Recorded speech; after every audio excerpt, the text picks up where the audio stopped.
Hello बच्चों, नमस्कार। कैसे हो आप सब? मैं उम्मीद करता हूं कि आप सब बहुत अच्छे होंगे, बेहतर होंगे। मैं अमरपाल मलिक, आपका मैथ्स टीचर, एक बार फिर से आपके अपने इस प्लेटफॉर्म O2N डिजिटल एजुकेशन में बहुत बहुत स्वागत करता हूं। और बच्चों, जैसा आपके द्वारा बोला जा रहा था कि सर हिंदी भाषा के लिए कोई अच्छा सा चैनल बता दीजिए, कोई अच्छा सा प्लेटफॉर्म बता दीजिए, तो आपकी जानकारी के लिए बता दूं कि आपका अपना प्लेटफॉर्म O2N डिजिटल एजुकेशन है ना। यहाँ पर बेस्ट टीचर्स द्वारा बेस्ट कंटेंट के साथ में आपको बेटा हर सब्जेक्ट की अच्छे से तैयारी कराई जा रही है। और अगर आपको खुद पर हो विश्वास और मन में है दृढ़ निश्चय, तो आइए मेरे साथ आज पढ़ लीजिए कक्षा 11th अध्याय फर्स्ट, जिसका नाम है समुच्चय। ठीक है बच्चों, चलते हैं अब हम समुच्चय की तरफ।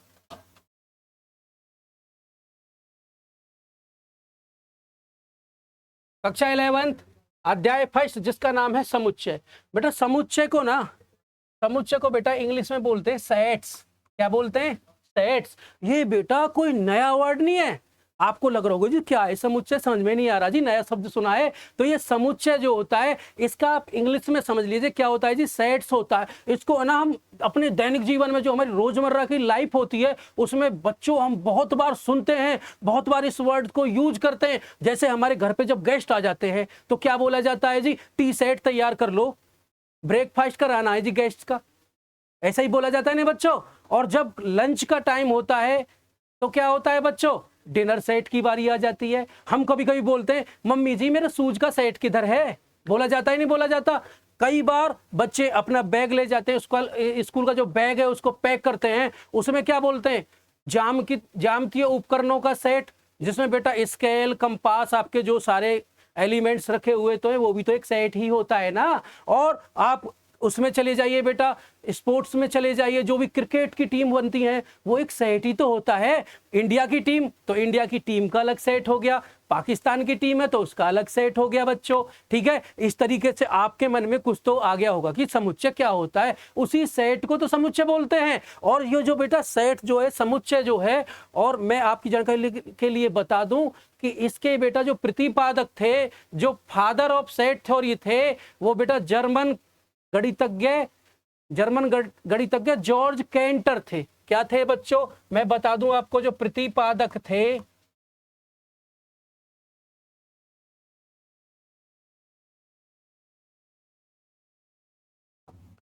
हाँ बच्चों, जो प्रतिपादक थे इसके, वो थे बच्चों जर्मन गणितज्ञ जर्मन गणितज्ञ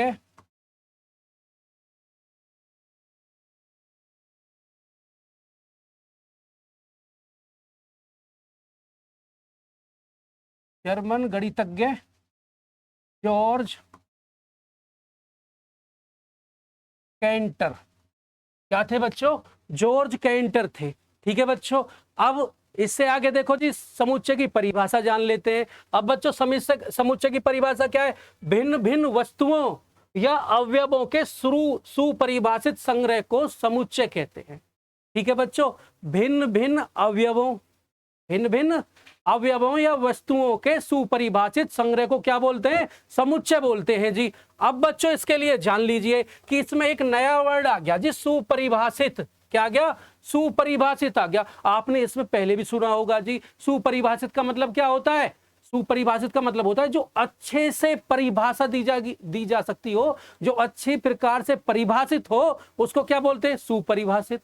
ठीक है, आपने बोला होगा, हम नहीं कहते बेटा सुस्वागतम, तो अच्छी प्रकार से जो स्वागतम होता है उसको क्या बोलते हैं? सुस्वागतम। ऐसे ही बेटा सुसज्जित होता है, सुस्पष्ट होता है, जो अच्छी तरह से स्पष्ट किया जा सकता है जिसको, वो क्या कहलाता है बेटा? सुस्पष्ट कहलाता है। ठीक है बच्चों, अब बेटा आप दूसरी भाषा में ये जान लीजिए कि ये जो बेटा सुपरिभाषित शब्द जो है, इसका मीन्स ऐसा होता है कि ऐसी चीजें या ऐसी वस्तुएं जो व्यक्तियों के अनुसार ना बदले। समझो बेटा इस बात को। जैसे एग्जाम्पल पे आप कुछ भी ले लो बेटा, मैं बोलता हूं दुनिया के सर्वश्रेष्ठ बल्लेबाज। अब बेटा दुनिया के सर्वश्रेष्ठ बल्लेबाजों में जो मेरा जो आंसर होगा, मैं तो पहले नंबर पर रख दूं जी, सचिन तेंदुलकर है। किसी का विराट कोहली है जी, किसी का बेटा रोहित शर्मा है, किसी का रिकी पॉन्टिंग है, किसी का डिविलियर्स है। ठीक है, तो जब बेटा भिन्न भिन्न अलग अलग व्यक्तियों से पूछे जाएंगे तो उनके अलग अलग आंसर मिल रहे हैं हमको, और जब अलग अलग जवाब मिल रहे हैं, अलग अलग रिप्लाई मिल रहे हैं, तो वो बेटा सुपरिभाषित नहीं है। सुपरिभाषित होने के लिए क्या होगा, सबका आंसर क्या मिलेगा जी, एक मिलेगा। जैसे एग्जाम्पल्स पे आप सुन लीजिए बेटा, जैसे मैं बोल दूं जी अल्फाबेटिकल जो ABCD होते हैं, इनमें बेटा स्वरों का संग्रह, और स्वर कितने होते हैं जी, AEIOU 5 होते हैं जी। मुझसे पूछोगे तो मैं क्या बोलूंगा जी, 5 होते हैं स्वर। कौन कौन से होते हैं, AEIOU होते हैं।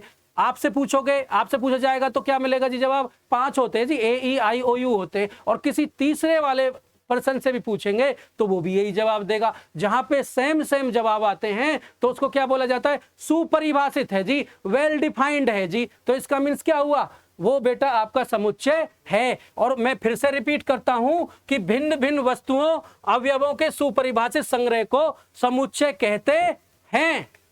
ठीक है बेटा, well defined collection of distinct objects are called sets. क्या कहला जाएगा बेटा, सेट्स कहला जाएगा, है ना। तो इस प्रकार से बेटा आज हमने क्या, समुच्चय को जाना। अब देखो बच्चों, समुच्चय को ABC, इसको बेटा कैपिटल लेटर से क्या करेंगे, शो करेंगे, प्रदर्शित करेंगे। और इसके जो अवयव हैं, जो इसमें इंक्लूड होने वाले जो एलिमेंट्स हैं, उनको बेटा स्मॉल अल्फाबेट से ABC से दर्शाते। ठीक है बच्चों, इतना समझ में आ गया होगा। अब हम इसके बेटा कुछ एग्जाम्पल्स ले लेते हैं। अब देखो बेटा, परिभाषा के अनुसार अभी आपको बताया था कि क्या समुच्चय होता है और क्या समुच्चय नहीं होता है। अब बच्चों देखो, हमने क्या लिखा है, समुच्चय है या नहीं। कुछ एग्जाम्पल्स ले लिए गए जी। क्या, फर्स्ट अंग्रेजी वर्ण के स्वर, बेटा अभी बताया गया था। अंग्रेजी वर्ण के स्वर में क्या होता है, मुझसे पूछा जाएगा, मैं बताऊंगा AEIOU यही होते हैं। आपसे पूछा जाएगा तो आपका रिप्लाई भी ये होगा। तो इसका मीन्स क्या हुआ, दिया गया वाक्य एक सुपरिभाषित संग्रह है। क्या है बेटा, सुपरिभाषित संग्रह है, अतः ये एक समुच्चय है, समुच्चय है। अब चलते हैं बेटा हम अपने नेक्स्ट एग्जांपल की तरफ।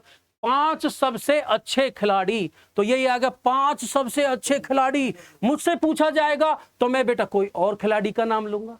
ठीक है, आपसे पूछा जाएगा तो आपकी नजरों में, मेरी नजरों में सचिन तेंदुलकर बेस्ट, आपकी नजरों में नहीं जी मुझे अच्छा नहीं लगता ये, मेरा तो जो फेवरेट है वो विराट कोहली है। और किसी तीसरे से पूछा जाएगा, हो सकता है जी उसका भी कोई डिफरेंट आंसर आ जाए।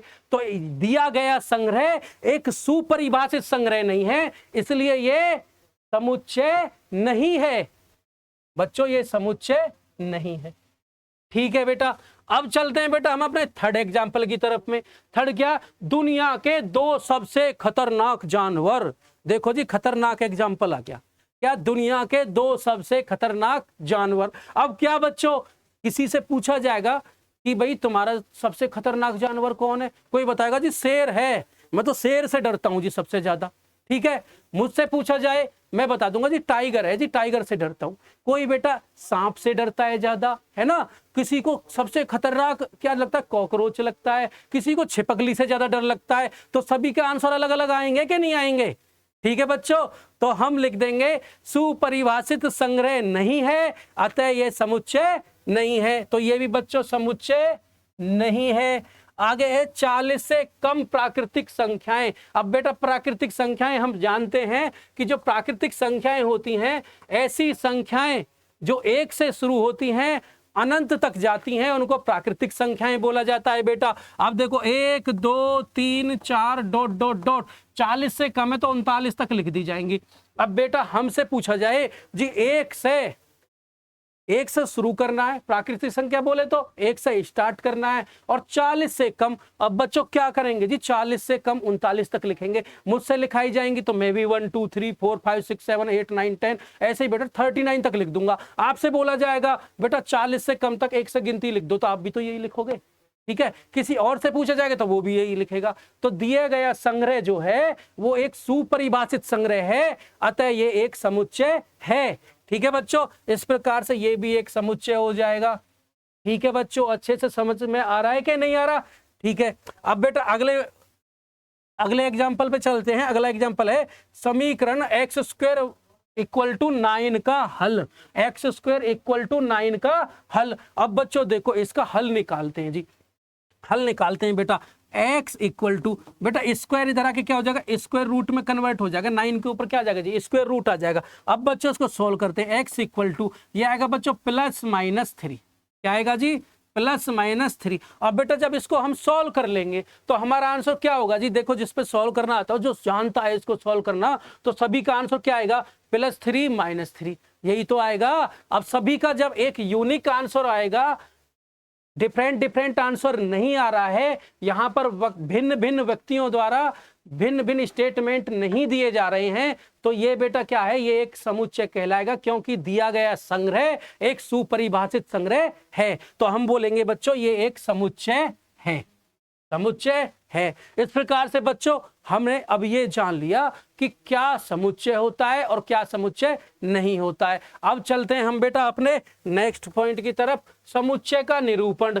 समुच्चय का निरूपण। अब बेटा समुच्चय का जो निरूपण होता है वो दो तरीके से होता है। एक तो होता है बेटा रोस्टर विधि। क्या है बेटा, रोस्टर रूप, जिसको बेटा तालिका विधि भी कह देते हैं, सूची विधि भी कह देते हैं। और दूसरा होता है समुच्चय निर्माण विधि, जिसको सेट बिल्डर फॉर्म कहा जाता है। अब बच्चों इसको जान लीजिए, रोस्टर रूप या सारणीबद्ध रूप क्या होता है। इसमें बेटा मैंने एग्जांपल ले लिया गया है कि 10 तक विषम प्राकृतिक संख्या। अब बेटा 10 तक विषम प्राकृतिक संख्या को बेटा सारणीबद्ध रूप या तालिका विधि से कैसे लिखते हैं बेटा, तालिका रूप में। अब देखो जी 10 तक विषम प्राकृतिक संख्या है जी, 10 तक विषम प्राकृतिक संख्या कौन सी होंगी जी, 1 हो जाएगी। विषम प्राकृतिक संख्या कौन सी होती है बच्चों, जो 1 से शुरू होती है प्राकृतिक संख्या। और विषम संख्या जो 1 से शुरू होने वाली ऐसी संख्याएं जिनमें 2 से पूरी तरह भागफल नहीं जा पाता है, जो 2 से पूरी तरह विभाज्य नहीं हो पाती हैं, उनको क्या बोला जाता है, उनको जी विषम प्राकृतिक संख्या बोला जाता है। अब बेटा देखो, एक तो 1 हो जाएगी, एक 3 हो जाएगी, 3 के बाद में एक 5 हो जाएगी, एक 7 हो जाएगी बेटा, ठीक है। और उसके बाद में बेटा एक 9 हो जाएगी। देखो 9 भी बेटा 2 से विभाजित नहीं होती है, तो ये हो गया। अब बेटा 10 होती ही नहीं है, क्योंकि 10 2 से विभाजित होती है। तो इस प्रकार से बेटा ये हमारा एक एग्जांपल होगा। इसको बेटा अगर रोस्टर रूप में लिखना है तो क्या होता है, एक हमें बेटा एक थ्योरी सी लाइन मिलती है, एक हमें सब्जेक्टिव रूप से लिखा हुआ मिलता है, उसको हमें बेटा ऐसे काउंटिंग नंबर्स में इस प्रकार से जो बोला जाता है उसको एक तालिका विधि के रूप में दर्शा दिया जाता है। इसी को क्या बोलते हैं, रोस्टर रूप बोलते हैं बेटा। अब रोस्टर रूप में बेटा आपको बहुत सारे एग्जाम्पल्स मिलेंगे, ठीक है बेटा, आपको क्या मिलेंगे, बहुत सारे एग्जाम्पल्स मिलेंगे। जैसे बेटा संख्या 6 से कम एक प्राकृतिक संख्या, संख्या 6 से कम एक प्राकृतिक संख्या। देखो जी मैंने एग्जाम्पल पे नोट कर लिया है, एग्जाम्पल 2 लिए लेता हूं बेटा मैं। संख्या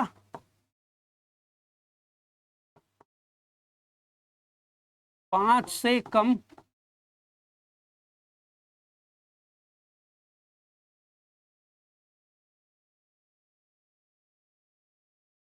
एक प्राकृतिक संख्या, ठीक है बच्चों। अब बेटा संख्या 5 से कम, बेटा इसको भी मैंने ए से, मैंने बोला था जो सेट होता है उसको कैपिटल लेटर्स द्वारा, कैपिटल अल्फाबेट्स द्वारा शो किया जाता है। देखो जी इससे ए से दर्शा दिया, ए बराबर। अब बेटा जो हमारा सेट जो बनता है ना बच्चों, वो हम मझला कोष्टक में लिखते हैं। किस में लिखते हैं, मझला कोष्टक में लिखते हैं, इसको मझला कोष्टक बोलते हैं। अब संख्या 5 से कम, 5 से कम लिख दो जी, प्राकृतिक संख्या क्या हो जाएंगे, 1 2 3, 1 2 3 4, ठीक है बच्चों। इस प्रकार से बेटा ये भी हमारा एग्जाम्पल कंप्लीट हो गया। और एक बेटा ऐसे आ जाता है, और देखो बच्चों एक एग्जाम्पल और लिए लेता हूं।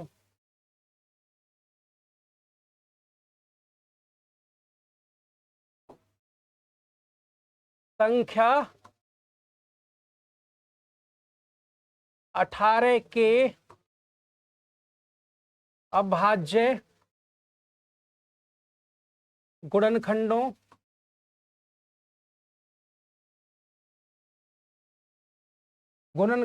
का संग्रह, ठीक है बच्चों। अब इसको जी देखो रोस्टर फॉर्म में कैसे शो करते हैं। अब बच्चों इसको मैं ना ए इक्वल टू लिखता हूं, मजला कोष्टक स्टार्ट कर लेंगे। अब बेटा 18 के पहले हमें ना गुणनखंड निकाल लेते हैं। बच्चों देखो 2 से कितने टाइम बेटा 9, 3 से ये 3 टाइम, 3 से ये बेटा 1 टाइम। ठीक है बच्चों, अब ये क्या आया जी, 18 के जो गुणनखंड हैं वो कितने आए जी, 2 × 3 के रूप में आ रहे हैं जी। ठीक है बच्चों, अब बेटा क्या होता है कि समुच्चय में मैंने आपको परिभाषा में बताया था भिन्न भिन्न भिन्न अवयवों या वस्तुओं के सुपरिभाषित संग्रह को समुच्चय कहते हैं। अब बेटा वो भिन्न भिन्न क्यों लिए गए थे बेटा, जब क्या हुआ था, पहले क्या था, इसकी जो परिभाषा बनी थी उसमें बच्चों बहुत ही फेरबदल हुआ था, है ना। पहले क्या आया था, सिर्फ सुपरिभाषित वस्तुओं का संग्रह, अब उसमें आ गया जी 1 से 5 तक की प्राकृतिक संख्याओं का संग्रह। तो बेटा अभी ने लिख दिया 1 1 2 3 3 4 5 5, इस प्रकार से लिख दिया। ठीक है, अब बोला गया जी आपने ऐसा क्यों लिख दिया, तो उसमें क्या निकल के आया था कि क्वेश्चन में बोला गया है बच्चों, प्रश्न में यह बोला गया है कि 1 से 5 तक की प्राकृतिक संख्याओं का संग्रह। ठीक है, सुपरिभाषित संग्रह। अब बच्चों देखो 1 है तो 1 सही परिभाषा को बेटा सेटिस्फाई कर रही है कि 1 सही, तो 1 क्या है बेटा, ये 1 से 5 तक की प्राकृतिक संख्याओं में आती है ये भी संख्या। अब बेटा ये आपका 1 है तो ये भी है, और 3 है बेटा ये भी 5 तक ही तो आती है, 3 है ये भी है। तो इसमें क्या था बेटा, दोबारा से इस परिभाषा में थोड़ा बदलाव किया गया था, जिसमें भिन्न भिन्न लगा दिया गया था, भिन्न भिन्न अवयवों या वस्तुओं का सुपरिभाषित संग्रह समुच्चय कहलाता है। अब भिन्न भिन्न का मतलब क्या था, इसमें सुधार किया गया था कि ये बेटा 1 टाइम ही लिया जाएगा, सेम नंबर को रिपीट नहीं किया जाए, किसी भी नंबर को रिपीट नहीं किया जाए, उसकी पुनरावृत्ति नहीं होगी। अब 1 है तो जी 1 लिखा जाएगा, 2 है तो जी 2 लिखा जाएगा, 3 है तो 1 टाइम, 4 है तो 1 टाइम, और 5 है तो 1 टाइम। ठीक है बच्चों, ऐसे ही बच्चों जैसे एग्जाम्पल पे आप कोई भी आप वर्ड ले लीजिए, जैसे मैंने लोयल ले लिया, क्या ले लिया जी, लोयल ले लिया। अब इसको बेटा जब सेट इसमें लिखेंगे हम बेटा लोयल को, चलो अगला एग्जांपल ले लेता हूं वरना ही बता देता हूं बेटा। लोयल को बेटा अगर हमें बेटा किस में रोस्टर फॉर्म में शो करना है तो A इक्वल टू बेटा ये जो रिपीटेशन है, जो पुनरावृत्ति होती है, इसको सिर्फ 1 टाइम लिखते हैं, एक बार लिखते हैं। L को लिख दो जी एक बार, O रिपीट तो नहीं हो रहा, नहीं है जी, Y का Y और A का A। ठीक है बच्चों, एक ये बात भी ध्यान रखनी है हमको। अब बच्चों इसमें पढ़ो संख्या 18 के अभाज्य गुणनफल, तो क्या हो जाएंगे बेटा, एक तो 2 हो जाएगा और एक क्या हो जाएगा बच्चों, एक 3 हो जाएगा। उस रिपीट वाले को बेटा दूसरे को हम नहीं लिखेंगे। ठीक है, इस मजला कोष्टक को मैं थोड़ा अच्छे से लिखे देता हूं। ठीक है बच्चों, ये क्या हो जाएगा 2, 3। ठीक है बेटा, इस तरीके से हमने जान लिया रोस्टर विधि को। अब बेटा कुछ एग्जाम्पल्स हम ले लेते हैं। अब समुच्चय निर्माण विधि किससे ले लेते हैं बेटा, समुच्चय निर्माण विधि, सेट बिल्डर फॉर्म। ठीक है बेटा, सेट बिल्डर फॉर्म आप अच्छे से देख लीजिए, मैंने समुच्चय का निरूपण लिखा है। अब इसमें क्या है बेटा, आपको समुच्चय अब इसमें क्या होगा बेटा, इसमें एक्चुअली में क्या है बेटा, समुच्चय निर्माण विधि जो होती है इसके बेटा अपोजिट होती है, इसके विपरीत होती है। जैसे एग्जाम्पल ले लिया बच्चों, मैंने क्या लिखा एग्जाम्पल में,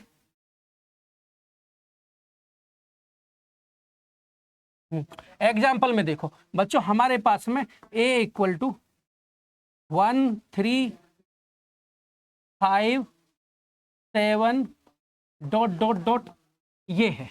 अब इसको क्या है जी, हमें समुच्चय निर्माण विधि में शो करना है जी। समुच्चय निर्माण विधि में कैसे शो करेंगे, A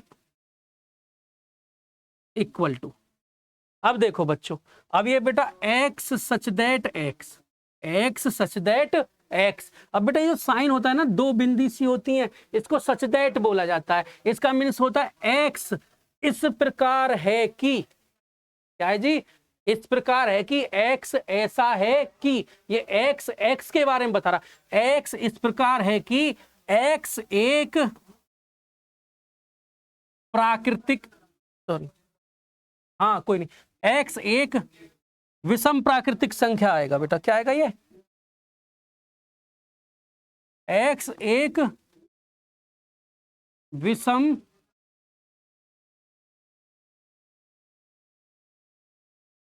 प्राकृतिक संख्या है।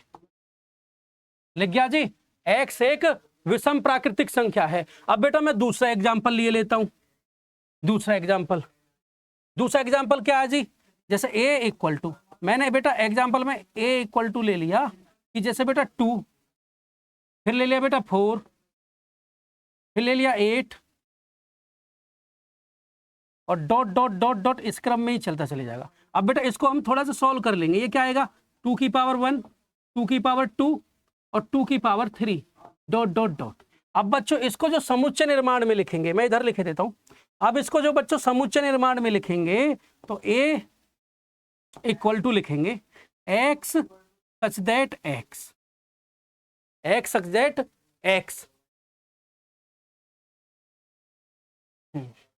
अब बेटा x सच दैट x क्या है, ये 2 की power n।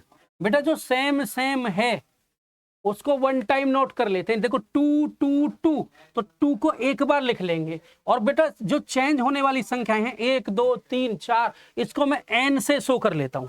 x such that x equal to 2 की पावर n। और यहां पे लिखेंगे बेटा जहां n belongs to capital N। बेटा इसका मीन्स है ये जो स्मॉल n है ये बिलोंग करती है कैपिटल N, बोले तो नेचुरल संख्या से, प्राकृतिक संख्या से बिलोंग करती है। x का n का संबंध किससे है बेटा, प्राकृतिक संख्या से। ठीक है, जहां आप इसको ऐसे भी लिखते हो जहां n एक प्राकृतिक संख्या है। और इसको बंद कर दीजिए। और बेटा कहां तक है लास्ट पॉइंट, अभी हमको यहाँ पे गिवन में है ही नहीं। ठीक है बच्चों, इस प्रकार से बेटा समझ में आया कि नहीं आया आपको, है ना। इस प्रकार से जी समुच्चय का निरूपण हो गया। अब बच्चों हाँ एक पॉइंट और देख लीजिए, एक क्वेश्चन आएगा बच्चों, a इक्वल टू, मैंने ले लिया बेटा 1 2 3 4 5 6 डॉट डॉट डॉट।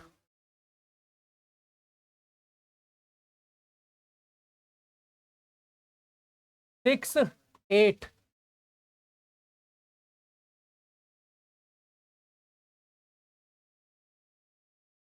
ये ले लिया जी। अब इससे बच्चों क्या पूछा जाएगा, एक साइन आता है ये बिलोंग्स टू, इसको क्या बोलते हैं जी, बिलोंग्स टू। अब बेटा इसका जो मीन्स होता है हिंदी में, बिलोंग्स टू का मतलब संबंध रखना। क्या होता है जी, संबंध रखना। जैसे आपको एग्जाम्पल पे दे दिया जाएगा 1, हाँ बेटा 1। अब हमें बेटा इसमें बताना है कि a, अब इसमें बेटा हमको ये फिल करना है कि ये 1 बिलोंग्स टू करता है या नॉट बिलोंग्स टू।